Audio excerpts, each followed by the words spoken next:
Daisy. At some point you've got to move, because I got to do something. Are you going to move? Oh, bless you. Well, today we are starting to work on some flags for Together 2025. I don't know what that was on your fur. And what we're hoping people will do is make some flags. We're going to have a workshop at the event, and we're going to be making flags throughout the weekend. But if you're not joining us at the weekend, or you want to make something before you come, we hope these videos will just show you just some little tips on how to make your flag. So the very first one is how to cut your fabric. I mean, obviously I think most people can figure out how to cut fabric, but we want the flags to be all the same size if possible, so that nobody comes with a smaller flag that's not seen as well as other people's flags, and you know. So anyway, let's get Daisy moved. Come on, my lovely. Oh, say goodbye. I'm sure she will jump up at another point in time because she cannot stay away. So each flag is going to be A5 sized. So what I have here is a normal piece of paper, what's normal in the UK, so it's A4 size, and to get A5 size we have to fold it in half. So there's A5 size. There you go, that was easy. I've got some cotton here, and I've got some white, and I've got some cream, just some slightly off white. You don't have to use white. You can, if you've got coloured fabric or patterned fabric, you can use that. And if you haven't got cotton, you've got something else, but you're happy to use that, use it. I mean, you know, this isn't precious.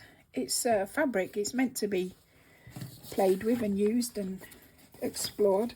So I've got enough there. So what we're going to do, we just need to make sure, so we're using the yellow piece of paper as a template. We just need to make sure our pieces of fabric are A5 or slightly bigger, because as you're sewing into it, the edges might fray. On some fabrics they fray more than others, so we just want to make sure you've got that extra bit of space, you know, so if it frays, and if you're dyeing it or if you're playing about with it, you just have that little extra bit of space around you. So all I'm going to do is, with my template and just a normal, this is a HB pencil, I'm just going to, oh, see, this isn't, I'm just going to guide myself around this. Oh, there you go. Then let me get my pencil sharpener. See, no special tools required here. This may be a pencil I've dropped at some point, and all the nib, the lead is broken all the way through. I don't know. Anyway, there you go. So that's the size I want. Now, what I'm going to do is I'm just going to cut this, because I'm just going to cut this out. Now, here's an important tip. This is important, especially if you're using other people's tools. Your fabric scissors are for fabric. Your paper scissors are for paper. Do not get the two confused. And if you're using someone else's scissors, especially don't get them confused, because you will lose friendship over using fabric scissors on paper faster than anything. I'm just going to trim this off for something else. So I'm still within the template, but I'm just trimming the edges off for something else.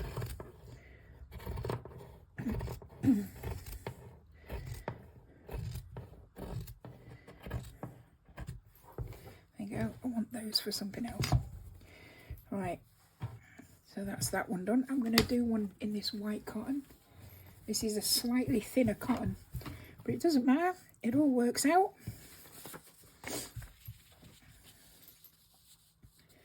The same thing.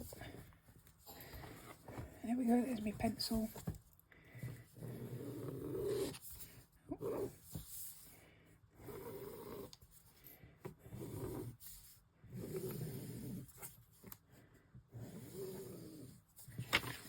There you go.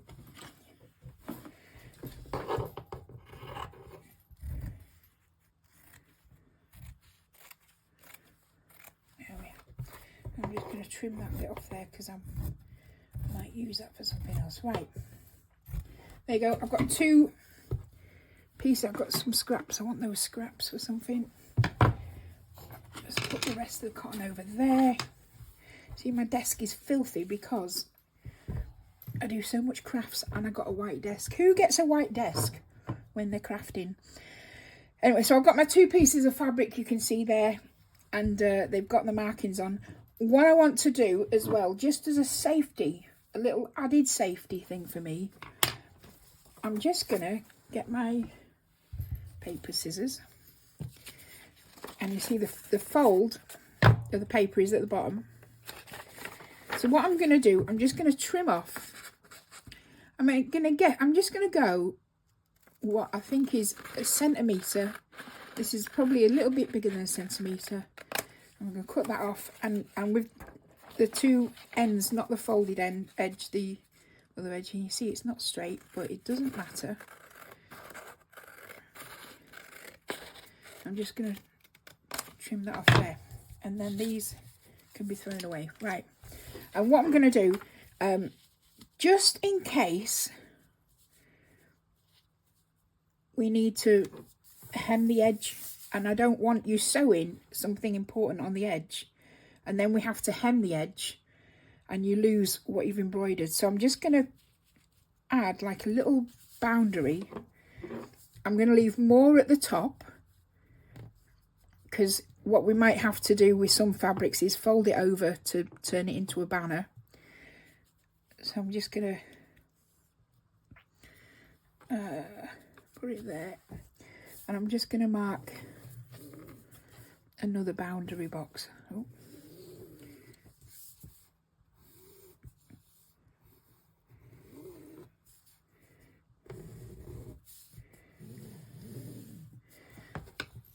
Okay, so I don't know if you can see that. I've got the A5 box and I've got one slightly smaller. So when you sew, you want to stay in this extra box. Okay, so there you are, and there you have it. So if you want to make a flag, get yourself a piece of cotton, cut out a shape that's slightly bigger than A5, draw yourself your boundary, and then your boundary you're in a box, and then we have to think about what we're going to sew on it. But as long as you got your piece of cotton made, you're good to go.